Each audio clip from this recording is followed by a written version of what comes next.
Happy warm breezy Sunday afternoon to you. I am having one of those weekends when I have too much to do and no time to do it, or at least not enough time to do everything, and so naturally I'm doing nothing. What else are you gonna do when you have too much to do? I'm going to pause and make this video. I was playing my accordion earlier, that's what I mean about doing nothing. Um, I thought about making a video clip of playing my accordion, but I didn't even bother to do something that useful. I was playing Mi Golondrina, which of course I've been playing for a while. I was talking about that, and it's my favorite song. I wish I could really get the vocals down with the accordion playing. It's a little complicated for my brain. I saw this, one of those memes. Well, not really a meme, just an old ad that was circulating on social media with brains being advertised for 25 cents. And it looked like you could even drive through and get it like a drive-through brain pickup. So I wouldn't even have to get out of my car. I could just go by and purchase a brain for 25 cents. And I really need that because my brain's not functioning anymore because I'm just got too much going on. Yes, so what do I have to say about that? Too much going on. I am so close to finishing my book now, and I just work on it here and there. And yeah. Oh, I know what I wanted to say about that. I think that I have to write murder mysteries because one of my purposes in life as a child was to become a detective. I don't know if that is a worthy life purpose, kind of what is the meaning of life question. And the only reason why I was thinking about that is that I was a helper at a confirmation retreat yesterday, and one of the sessions, the main question was for the kids: what is the purpose of life, the meaning of existence? Now, you try to get ages 12 to 14 together and ask them that question and look at their blank faces, especially with this younger generation, especially when you force them to get up early, and especially with this younger generation. Although finally, I was just a helper, so I was sitting in the classroom while the teacher was asking questions, and he couldn't get them to answer that question. And so finally he said, so what do other people say your life purpose is? What does your middle school tell you your life purpose is? And what expectations do they have of you? What are you expected to do in life? And their answer was anything we want to do, which is probably not a good answer to give children. They should have better answers at the ready, because otherwise their lives are going to seem kind of meaningless. But I mean, they'll figure it out, I'm sure, hopefully. Living a meaningless life just sounds terrible, and it's just one of those things that we all have to learn to deal with. What is the meaning of life? I don't know that the meaning of life, I could have answered that with something like, I want to be a detective when I grow up. But at least I had ready answers for what I wanted to do with my life.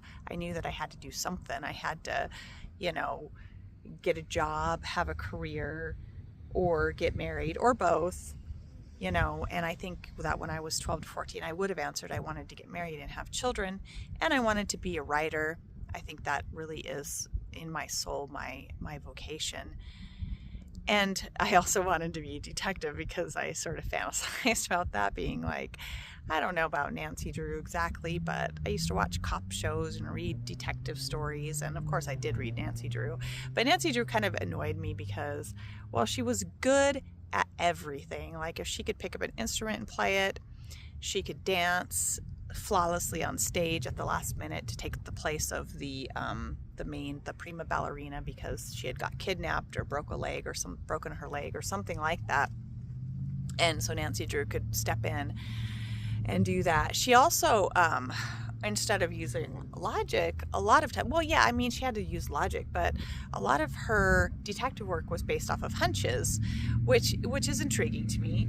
I don't think that I have very good instincts or hunches about the world around me. Maybe I do. Maybe I'm underselling myself, but I do know that I am definitely not good at everything that I attempt to do. That is definitely a true statement.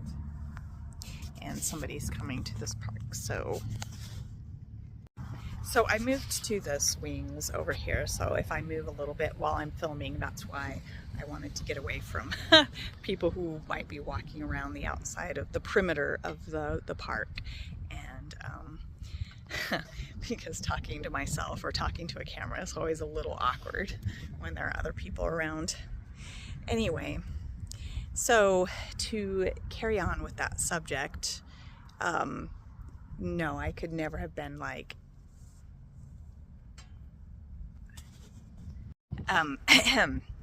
to continue, I could never have been like Nancy Drew, because I definitely was not good at everything that I did. In fact, most of my life, everything has been a huge, huge struggle for me. I wish that I could say that something came easily to me, or that I'm at my age and have figured out what I'm good at, but that is just not the case.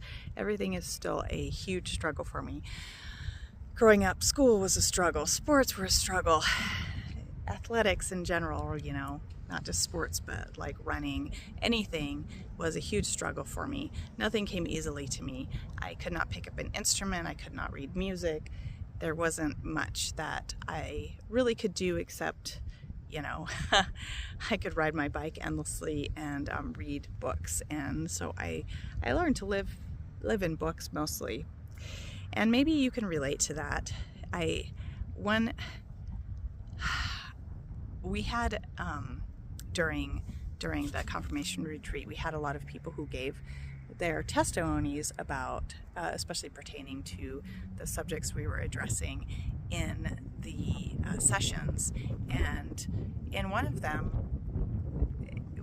we were talking about the first time that we did confession.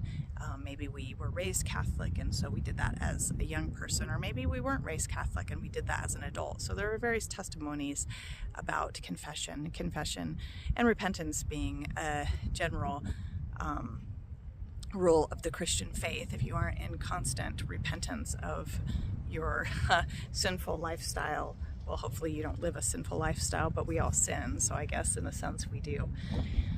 A lifestyle is a little bit different, right? Being that this is the first warm day, I keep getting interrupted by people. People running, people walking, people wanting to be out in the sunshine, because yeah, it's been just statistically colder than it usually is at this time of year, although February is generally a cold month in New Mexico, I'm going to say. But when you have days on end of below freezing temperatures, that's a little unusual. That's the one nice thing about New Mexico, is that if you hate the weather, it's going to change. It might be below freezing in the morning and then get up to be very warm at noon, but that hasn't happened in the last week, and in the last couple months that's been a hard call to go out into the sunshine, and then you go out and you're still freezing. Anyway, I'll probably still keep getting interrupted. Sometimes I think that making videos it's just a battle that I'm losing, because I don't have any space where it's quiet and I can go and be uninterrupted. But I'm going to continue to try here on the swing that I'm enjoying. I'm enjoying the sun on my face. I love the feel of the sunshine. It's nice. So yes, and enjoy that beautiful sky behind me. Isn't it nice? And yeah. So if you live in a part of the world where you still have snow, just be jealous right now. Just be jealous of all the sunshine. I had a friend who just got back from Florida, and she just looked so sun-kissed and and happy, and here I was huddling underneath a blanket with a warm cup of tea and some hot food, trying to keep warm in this freezing temperatures, which, you know, we did get snow last week, swirls of snow, but nothing really stuck. It was just really cold with swirling snow around. Yeah, how weather kind of has a huge effect on our lives, honestly. That's why people talk about the weather when they have nothing else to say, because, hey, you can always do that. You can always talk about the weather. Okay, so what was I talking about being a detective? Oh yeah, Nancy Drew. Why she kind of annoyed me because she was good at everything. Plus she was super pretty, or she was supposed to be. Like, I don't know, her boyfriend seemed kind of annoying, but whatever. He was kind of like an accessory to her life, kind of like Barbie's Ken, just an accessory. She didn't really need that guy. She had an exciting, adventurous life. So, yeah. Who needs a man when you have an exciting, adventurous life, right? Yeah. Yeah, she could do anything. She had these intense hunches, and her hunches usually led her to the culprit. Sometimes she got coshed on the head and sustained a head injury. And I'm not, being that she sustained numerous head injuries throughout the series of books, I'm not sure how she maintained her high IQ, but she did. Anyway, I think that the fact that I'm a big screw up, and I would be a horrible detective, by the way, because I have horrible observation skills. I live with my head in the clouds and don't really pay attention to what's going on around me.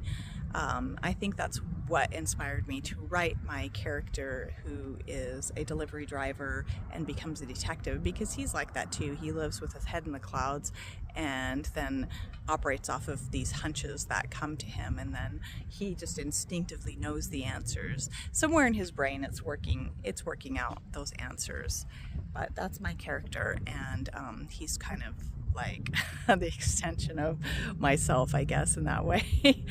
Kind of a big screw up. He wasn't a screw up, actually. He was just a good, solid man who raised his family, and then his wife cheated on him and left him, and he was left devastated and had to restart his life. And somehow in there, that restart became a detective by accident, a private detective.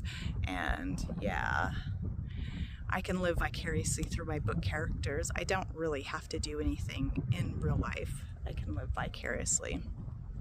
Yeah, it's a great way to live. Maybe not quite as satisfying. I'm really glad that I started playing the accordion. Like everything else in my life, it's a huge struggle. I'm not great, but I did start in my 40s, so what can I say? I play every day, and the more I play, the better I get. And when I record by the songs that I'm playing, I can both hear my flaws and also I can hear my improvement. So for both reasons, I like to record myself playing every once in a while. And like I said, I really wanted to make a recording and just add it to this video, but that just never happened. I'm not being very efficient today. I don't know what to say. I just want to sit in the sunshine. I have so much to do. You know, part of that's because I helped out at the confirmation retreat, and confirmation retreats are day-long events if they aren't weekend events. Yeah, most parishes do one day-long event for their confirmation retreat because it's easier for students, obviously, than going somewhere and spending a weekend. One of the confirmation helpers yesterday, she's been teaching confirmation for years, and she told me about trips that they had taken. Like she would take her confirmation students on a weekend trip to I don't know, I think she said she went to Southern California, and she got a really good deal with the airlines and took all of her students there. They also earned the money too. They did fundraisers and made money to go on this trip for their confirmation retreat. And so that sounds fun, but mostly it's just a day-long event where hopefully the kids aren't bored out of their minds. Hopefully they learn something and have an enjoyable time. Singing. We started out with music. We had a couple guitar players. I helped to sing, and so I guess we kind of had a praise team going, and so that was kind of fun. And some little skits here and there, and some sessions where we're learning amazing things. I hope. I don't know. That session, that first session we did on what is the meaning of life, really made me despair a little bit, because they seemed bored, even thinking about such a question. But it is early in the morning, like I said. So what is your life purpose? What do you feel like the purpose of your life is? The Bible answers that question. It answers it in Ecclesiastes, because Ecclesiastes is just a depressing book of the Bible, but it does talk about the meaninglessness of human pursuits, but also the worthiness of taking a time to eat, drink, and be merry after working all day. It doesn't deny that we as humans need that, but ultimately, in the end, the conundrum of what is the meaning of life is, well, it's to praise God, it's to serve God and have a relationship with Him. And that's a hard call.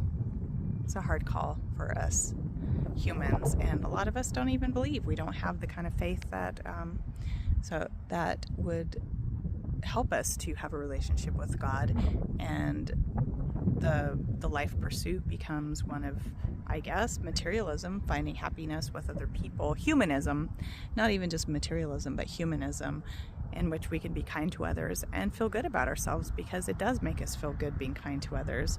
It does make us feel as though we are fulfilling an essential life purpose when we are good to other human beings, when we help them, when we bring them aid.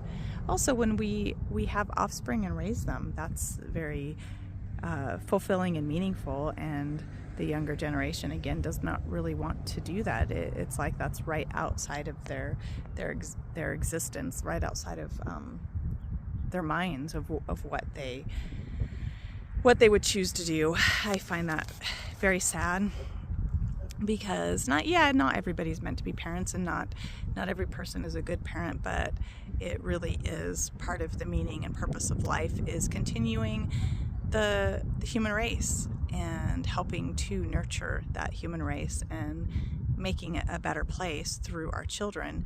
And how do we do that? Well, we try to be better than our parents were. I had great parents, but so I don't even know if I rose to their level. My mom was very self-sacrificing. Well, my dad was too. They're both self-sacrificing. I don't know if I ever achieved that level of self-sacrifice in raising children. I mean, I did to an extent, but there was a certain part of me that would never give up what I wanted to do, because I just have this hardcore, stubborn part inside me that does not want to give up on my pursuits, my accomplishments, what I want to do in life, even though everything's a struggle. And maybe it's because everything I do is such a struggle. Maybe that's why I never want to give it up, because I don't want to stop striving. I don't want to stop that struggle, because it's only through the struggle that we're able to achieve anything. And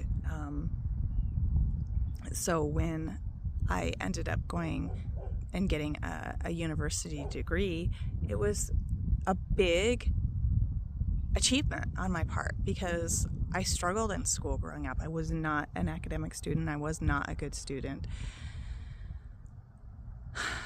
I had probably learning disabilities. We didn't, when I was young, we didn't have diagnoses, as that was not popular to diagnose such things as it is now, like ADHD, for example. Did I have that? Probably. I couldn't focus, but I don't know. I don't really know what that means, honestly. All I know is that I couldn't think, I couldn't focus, and most of the time I didn't even know what was going on. Like, I couldn't even understand my native language, English, when people gave instructions. I just did not understand them. I felt like I was completely 100% lost, and I didn't know how to find my way. Like, I would look at what other people were doing and they seemed to understand, and it was all just a mystery to me. So I did not understand English. That's why it's crazy that I decided that I really, really, really wanted to learn Spanish at a certain point. Maybe I thought that I would be more successful in a different language other than English. I don't know that I have been, but I do understand Spanish pretty well. It just goes from having listened to it for years and years and years. Speaking it is a little different. I think that I had meant to touch on the idea of testimonies because when other people were giving their testimonies about confession and other parts of the sessions, like commitment to Christ and God's love and how that manifests in our lives. When people gave those testimonies, I was really hit by the one on confession and why it's so difficult for me to give confession, and probably for other people too. But one part of my life, because I struggled so much and people were mean to me and I was bullied sometimes, I always felt like I had to figure things out on my own because of that, or people would be mean to me, and I had to figure it out on my own time, so that when I was faced with other human beings, they wouldn't be mean to me, they wouldn't want to hurt me. And it was all this not wanting to be vulnerable to other human beings. And I think that's why my first confession and every confession afterwards has been sheer torture for me, because it really does make me vulnerable. It makes everybody vulnerable. Some people have an easier time at being vulnerable, but it is difficult, I think, for most human beings, even if they haven't been treated poorly, called stupid every day of their life, bullied, physically bullied. I was physically bullied, as well as people, telling me I was stupid and all of that.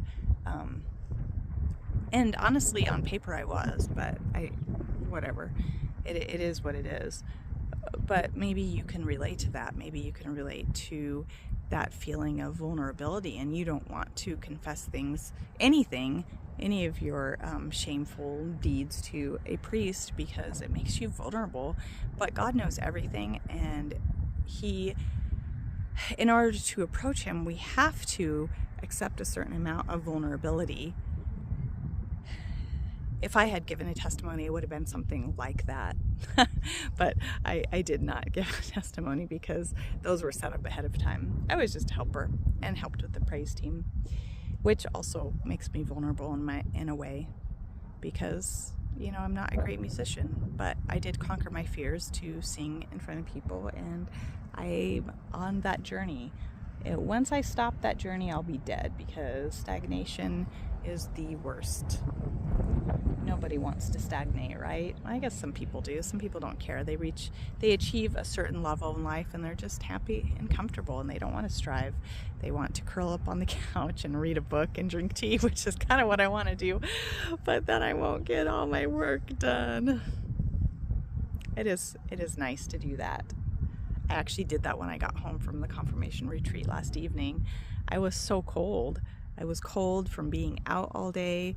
I was just ragged and tired, and I took a blanket because I couldn't warm up and made myself some tea and curled up on the couch and read, and then when I ate dinner, everything was better. But yeah, so maybe the meaning of life is after meeting our basic needs.